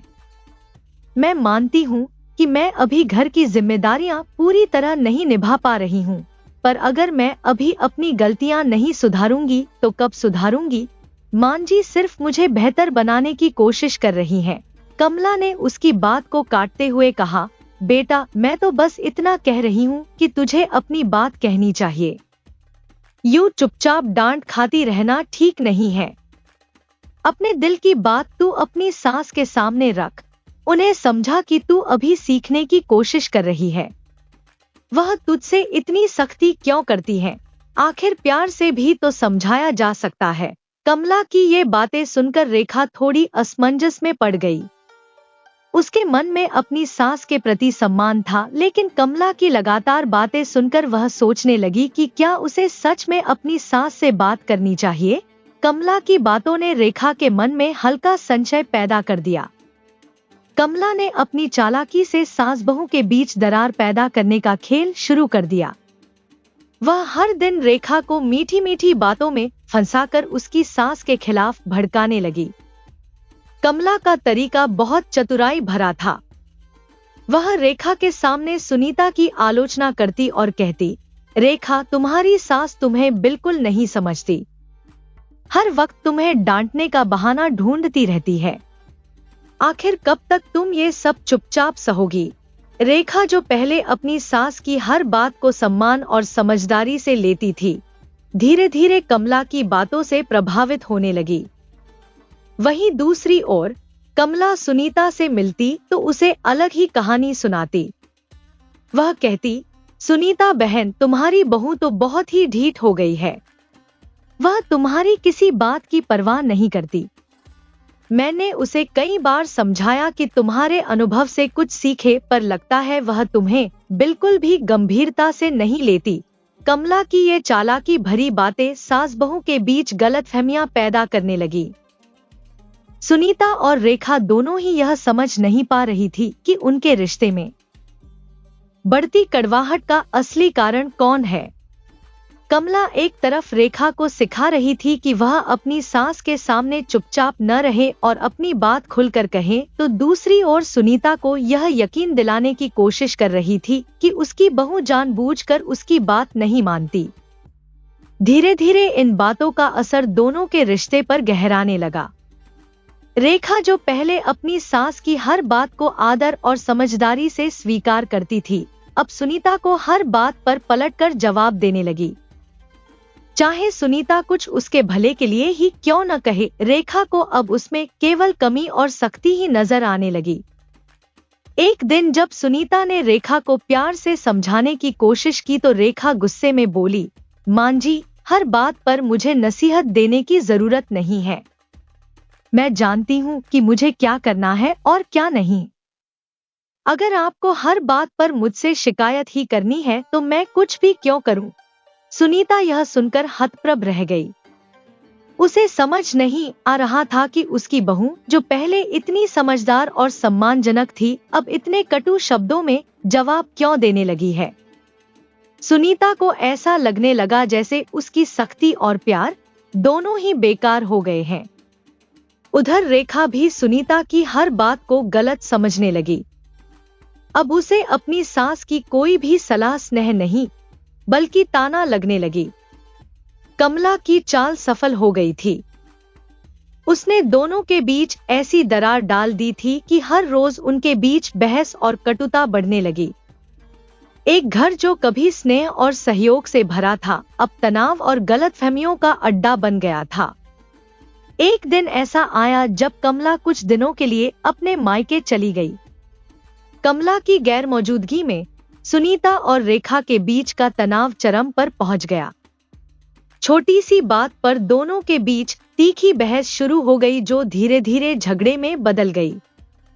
गुस्से और आक्रोश में रेखा ने एक ऐसा कदम उठा लिया जिसकी कल्पना सुनीता ने कभी नहीं की थी। उसने अपनी सास को घर से बाहर निकाल दिया। सुनीता जो हमेशा घर को अपना सब कुछ मानती थी, अपने ही घर के दरवाजे के बाहर बैठकर फूट फूट कर रोने लगी। उसका दिल टूटा हुआ था और वह असहाय महसूस कर रही थी। उसकी आंखों से बहते आंसू उसकी टूट चुकी आत्मा को बयां कर रहे थे। उसी वक्त पड़ोस में रहने वाली ममता ने सुनीता को इस हालत में देखा। वह तुरंत सुनीता के पास आई और व्याकुल स्वर में पूछा, काकी क्या हुआ? आप इस तरह बाहर क्यों बैठी हैं? और इतना रो क्यों रही हैं? सुनीता ने कांपती आवाज में कहा, बेटी मैं तुझे क्या बताऊं, मेरी अपनी ही बहू ने मुझे मेरे घर से बाहर निकाल दिया। यह घर जिसे मैंने अपनी पूरी जिंदगी संजोकर बनाया आज मेरे लिए पराया हो गया है। अब मैं कहां जाऊं और क्या करूं? ममता को सुनीता की हालत देखकर गहरा दुख हुआ। उसने सांत्वना देते हुए कहा, काकी आप चिंता मत कीजिए, सब कुछ ठीक हो जाएगा। मैं आपकी बहू से बात करती हूँ। इसके बाद ममता सीधे रेखा के पास गई और उसे समझाने की कोशिश की।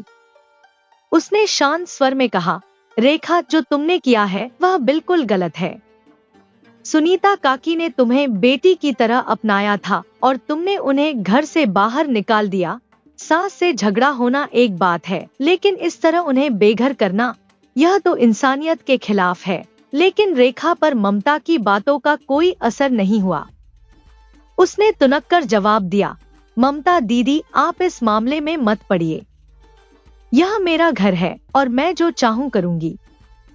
मांझी ने हमेशा मुझ पर हुकूमत की है, अब मैं यह सब और बर्दाश्त नहीं करूंगी। शाम को जब सुनीता का बेटा और रेखा का पति घर लौटा तो उसने घर का माहौल देखा और सुनीता को दरवाजे के बाहर बैठा पाया। यह दृश्य देखकर उसका खून खौल उठा। उसने रेखा से सख्त लहजे में पूछा, रेखा यह क्या तमाशा है? माँ यहाँ बाहर क्यों बैठी हैं? रेखा ने गुस्से में जवाब दिया, तुम्हारी माँ ने हमेशा मेरे साथ दुर्व्यवहार किया है। मैं अब और सहन नहीं कर सकती थी, इसलिए उन्हें घर से बाहर निकाल दिया। यह सुनकर उसका पति आग बबूला हो गया। उसकी आंखों में गुस्से और दुख का मिश्रण साफ झलक रहा था। उसने गुस्से में रेखा से कहा, तुमने मेरी माँ के साथ ऐसा कैसे कर दिया? जिसने तुम्हें बेटी की तरह अपनाया उसका यह अपमान? तुमने सारी सीमाएं पार कर दी। अगर तुम इस घर में रहना चाहती हो तो तुम्हें मेरी माँ का सम्मान करना होगा, लेकिन अगर तुम ऐसा नहीं कर सकती तो इस घर में तुम्हारे लिए कोई जगह नहीं है। रेखा ने भी पलटकर बहस करने की कोशिश की, लेकिन उसका पति उसकी बात सुनने को तैयार नहीं था। गुस्से में उसने कहा, तुम्हें मेरी माँ का आदर करना चाहिए था, लेकिन तुमने उनका दिल दुखाया। अब मैं तुम्हारे साथ इस घर में नहीं रह सकता। तुमने जो किया है उसके बाद इस घर में तुम्हारे लिए कोई जगह नहीं बची। अभी के अभी इस घर से निकल जाओ। यह कहकर उसने रेखा का सामान बाहर रख दिया और उसे घर से निकाल दिया। रेखा जो खुद को सही मान रही थी, अब असहाय और अकेली महसूस करने लगी। सुनीता का बेटा अपनी माँ को अंदर ले गया और गुस्से में कहा, माँ अब कोई भी आपको इस घर से बाहर नहीं कर सकता। यह घर आपका है और हमेशा आपका रहेगा। उस रात सुनीता और उसका बेटा चुपचाप बैठे रहे। सुनीता के आंसू उसके बेटे के शब्दों से मेल खाते थे, लेकिन उनके रिश्ते में जो दरार आई थी वह आसानी से भरने वाली नहीं थी।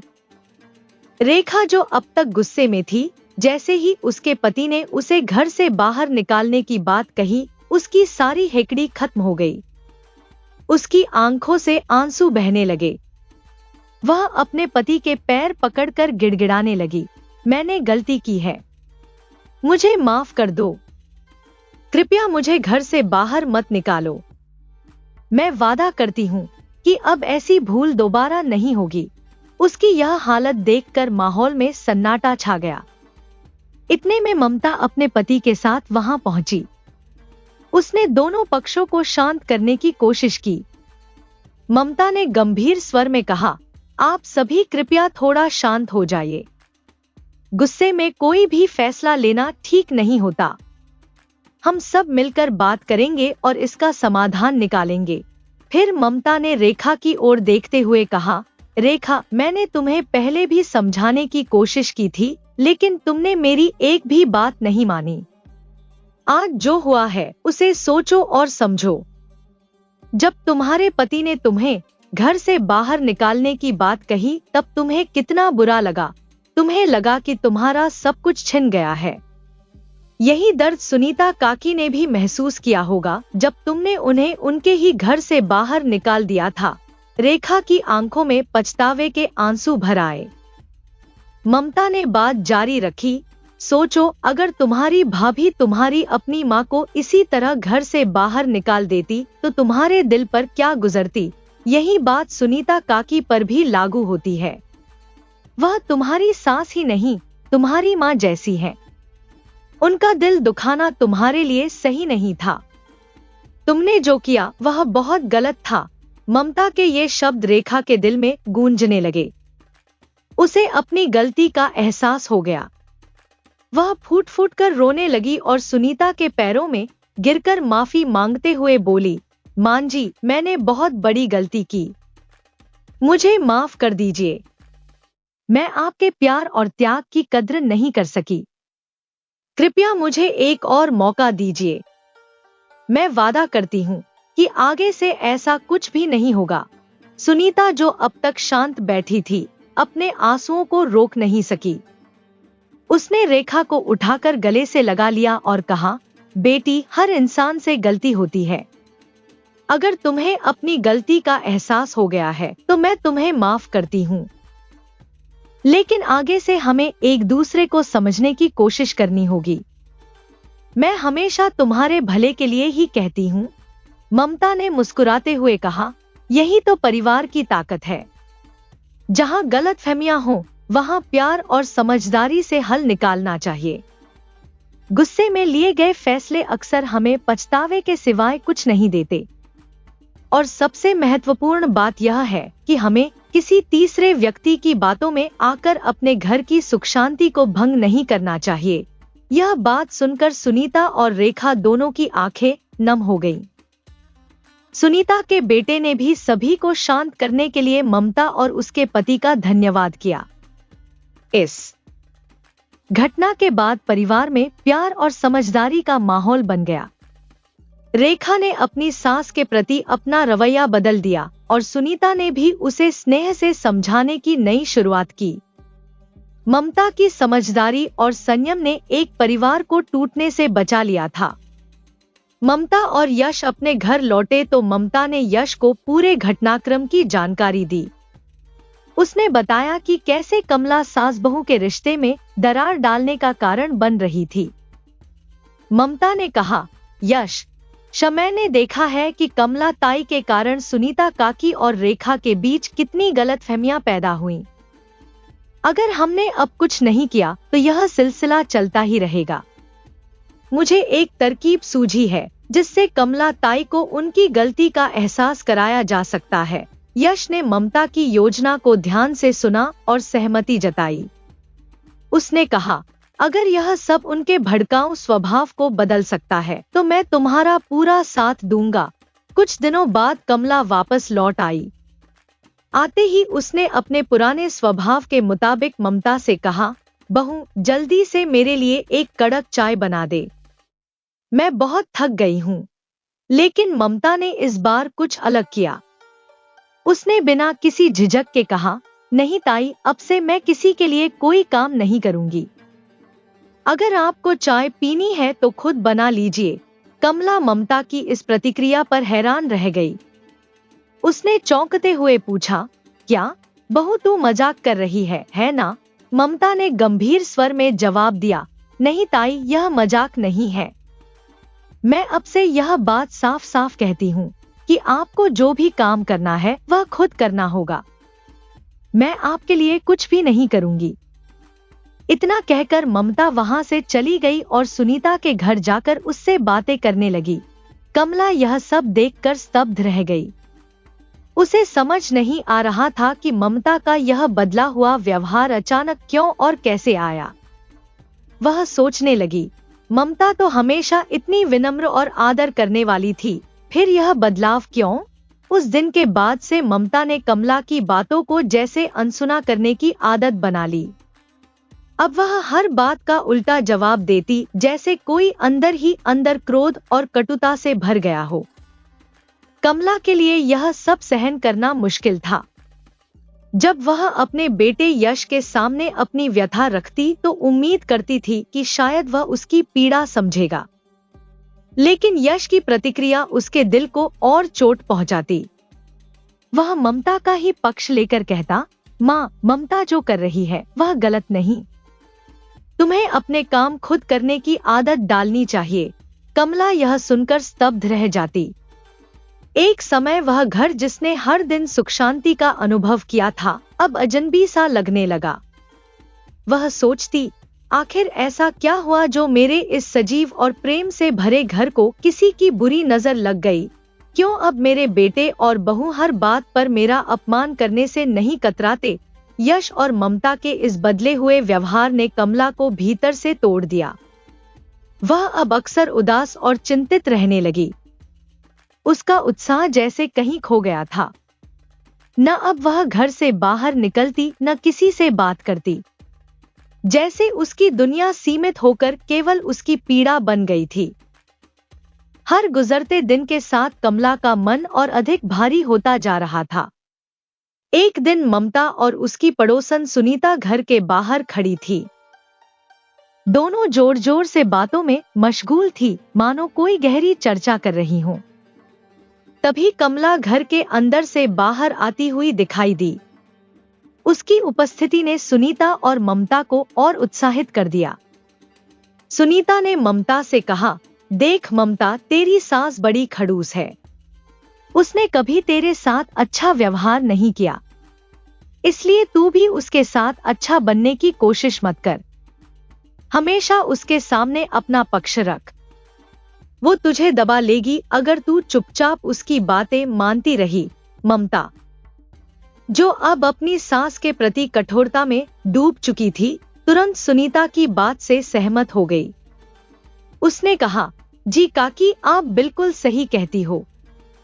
अगर मैंने आज अपने अधिकारों की रक्षा नहीं की तो मेरी सास मुझे हमेशा नीचा दिखाने का बहाना ढूंढती रहेगी। अब मुझे अपने लिए खड़ा होना ही पड़ेगा। कमला ने यह बातें सुन ली।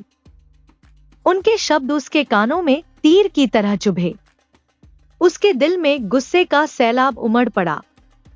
वह आवेश में भरकर ममता और सुनीता के पास गई और कहा, अच्छा, तो यह सब खेल तेरा है सुनीता?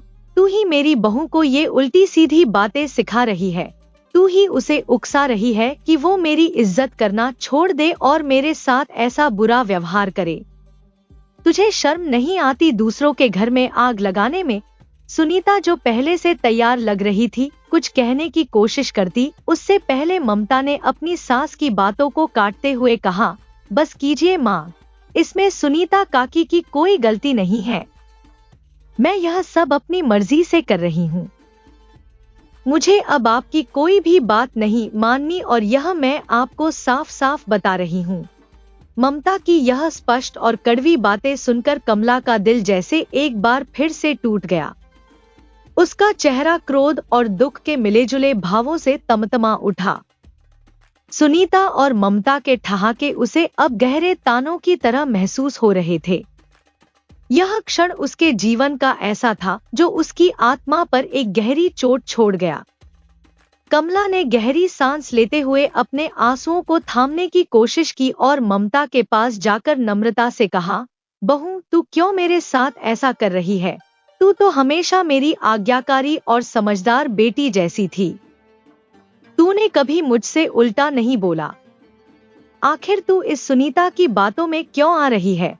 ये सब तुझे भटका रही है। कमला की इस बात पर सुनीता, जो पहले से ही कटुता से भरी हुई थी, कड़वी हंसी के साथ बोली, कमला, क्या तू भूल गई जब तू यही सब मेरी बहू के बारे में कहा करती थी? उसकी बुराई करके मुझे उसके खिलाफ भड़काया करती थी और फिर मेरी पीठ पीछे मेरी बहू से अलग बातें करती थी। आज जो कुछ भी हो रहा है, यह सब तेरे ही कर्मों का फल है। वक्त ने बस तेरे हिस्से का न्याय किया है। सुनीता के तीखे शब्दों ने कमला को भीतर तक झकझोर दिया। वह एकदम स्तब्ध खड़ी रह गई। उसके मन में अपने ही किए का अक्स उभरने लगा।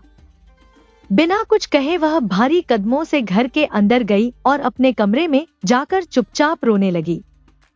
उसकी सिसकियों के साथ बीते दिनों की यादें उमड़ पड़ी। वह सोचने लगी, सुनीता सच कह रही है। मैंने भी तो हमेशा दूसरों के रिश्तों में जहर घोलने का काम किया।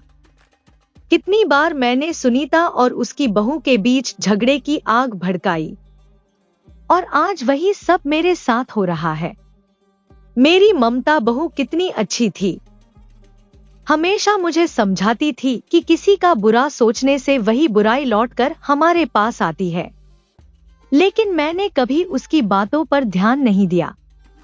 और अब देखो वह कितना बदल गई है। उसका प्यार और सम्मान सब कहीं खो गया है। कमला की आंखों से आंसू थमने का नाम नहीं ले रहे थे। उसके दिल पर पछतावे का बोझ बढ़ता जा रहा था। उसे लग रहा था जैसे समय ने उसे उसके ही गुनाहों का आईना दिखा दिया हो। उस रात कमला ने पहली बार अपने किए हुए कर्मों पर गहराई से विचार किया, लेकिन अब वह समझ नहीं पा रही थी कि इस बिखरते रिश्ते को कैसे संजोया जाए। जब ममता ने कमला को अपने कमरे में इस तरह रोते हुए देखा तो उसका दिल पिघल गया। वह धीमे कदमों से कमला के पास गई, उसकी नम आंखों को देखकर बोली, मां जी, जो भी हुआ उसके लिए मैं क्षमा चाहती हूँ। मैंने पिछले कुछ दिनों में आपके साथ जो भी अनुचित व्यवहार किया, कृपया मुझे माफ कर दीजिए। कमला ने धीरे धीरे अपने आंसू पोंछे और भारी स्वर में कहा, बेटा तू मुझसे माफी क्यों मांग रही है? असल में गलती तो मेरी थी। यह सब मेरे कर्मों का ही फल है। मैंने दूसरों की भावनाओं का मजाक उड़ाया, उनके दुखों को नजरअंदाज किया और यहाँ तक कि कई बार उनके घरों में आग भी लगाई। तू हमेशा मुझे समझाने की कोशिश करती थी, लेकिन मैंने कभी तेरी बातों को गंभीरता से नहीं लिया। आज जब मेरे कर्म मेरे सामने खड़े हैं, तो मैं अपने किए पर शर्मिंदा हूँ। काश मैंने पहले ही तेरी बातें सुन ली होती तो मुझे यह दिन नहीं देखना पड़ता। कमला की बात सुनकर ममता ने उसकी ओर सांत्वना से देखा और मुस्कुराते हुए कहा, मां जी, मैं आपको एक बात बताना चाहती हूँ। जो कुछ भी मैंने पिछले दिनों किया वह सिर्फ एक नाटक था। मैं चाहती थी कि आपको एहसास हो कि जो कुछ आपने किया है वह कितना गलत था। मैं नहीं चाहती थी कि आप अपने जीवन भर इन गलतियों के बोझ तले दबी रहें। कमला यह सुनकर स्तब्ध रह गई। उसकी आंखों से आंसुओं की एक नई धारा बह निकली। वह ममता को गले लगाते हुए बोली, बेटा तूने मुझे मेरी गलती का एहसास कराकर मेरा जीवन बदल दिया। आज मैं वादा करती हूँ कि अपने अतीत को सुधारने और दूसरों की मदद करने के लिए हर संभव प्रयास करूंगी। ममता ने गहरी सांस ली और अपनी बात को आगे बढ़ाते हुए कहा, मां जी, शायद आपको अंदाजा नहीं है कि आपके किए का असर दूसरों की जिंदगियों पर कितना गहरा पड़ा है। रेखा और सुनीता काकी के बीच जो झगड़ा हुआ था वह आपकी वजह से इतना बढ़ गया कि रेखा ने सुनीता काकी को घर से निकाल दिया था। जब उनके बेटे को यह सब पता चला तो गुस्से में आकर उन्होंने रेखा को ही घर से बाहर निकाल दिया। उनकी दुनिया बिखरने की कगार पर थी। उनके परिवार का बंधन टूटने ही वाला था। अगर मैं और यश जी वहां समय पर नहीं पहुंचे होते तो उस दिन न जाने क्या अनर्थ हो जाता। कमला यह सुनकर एकदम सन्न रह गई।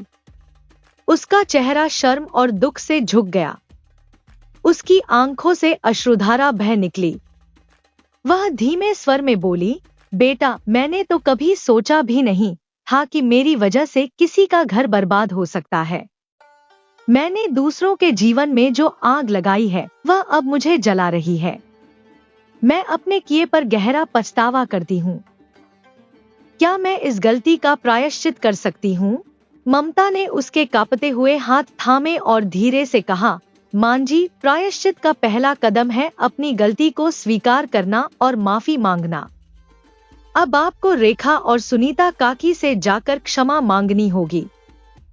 यही उन्हें सुकून देगा और आपको भी। कमला ने संकल्प भरी नजरों से ममता की ओर देखा और तुरंत रेखा और सुनीता के घर जाने का निर्णय लिया। वहां पहुंचकर उसने उनके सामने सिर झुका दिया और रुंधे गले से कहा, मैंने जो कुछ किया उसके लिए मुझे माफ कर दीजिए। मेरे कारण आपके परिवार पर जो कष्ट आए उसका दोषी मैं ही हूँ। मुझसे बहुत बड़ी भूल हुई है। कृपया मुझे क्षमा करें। रेखा और सुनीता की आंखों में भी आंसू भर आए। वे एक पल के लिए एक दूसरे की ओर देखने लगी और फिर कमला को सहारा देते हुए बोली, हमने तुम्हारी गलतियों को भुला दिया।